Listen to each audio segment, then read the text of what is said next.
Turnbull did not name a new deputy leader during a short news conference in Canberra after the court's ruling.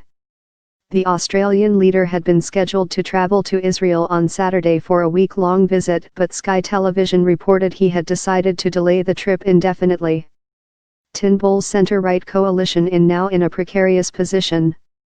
His Liberal Party is the senior party in a coalition with the smaller National Party, which Joyce led. He must now win the support of one of three independent lawmakers to keep his minority government afloat, with 2 sitting weeks of Parliament left until it recesses for the year. At least 2 independent lawmakers have promised their support. The opposition Labour Party immediately went on the attack after the High Court ruling and threatened to launch a legal challenge to every decision made by Joyce since last year's election. Citizenship 7, Joyce was one of a group of lawmakers, known as the Citizenship 7, whose eligibility to sit in Parliament was thrown into doubt in recent months when it was found they were dual citizens, a status that is barred for politicians under Australia's constitution to prevent split allegiances. Turnbull is under added pressure because he refused to force Joyce to step aside while his case was considered by the High Court.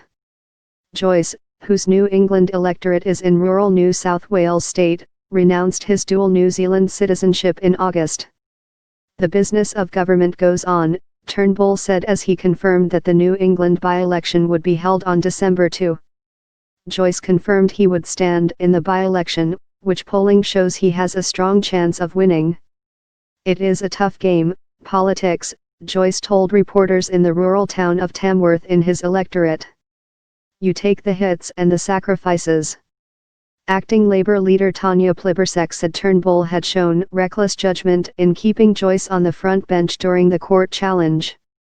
"We are deeply concerned that Australia is facing a period of uncertainty because this Prime Minister has insisted on keeping ministers on his front bench who have been not only ineligible to be ministers but ineligible to be in the Parliament," Plibersek said.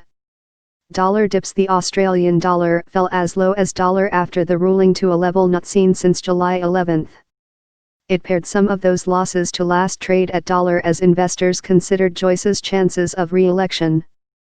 All 7 lawmakers accepted that they were dual nationals at the time of their election but claimed they were unaware of their status. Some were conferred a second nationality by birth, others by descent. Of the remaining 6, who were from the coalition and minority parties, 4 were also found ineligible to hold parliamentary office. Some had already resigned. All were senators, which meant seats in the upper house of Parliament could be assigned to party alternatives if they were ruled ineligible, rather than hold more by-elections. Australian Solicitor General Stephen Donoghue had urged the 7 justices of the High Court not to interpret the Constitution literally. He argued that 5 of the 7, including 3 cabinet members, should be cleared because they were unaware that they had contravened the constitutional requirement at the time.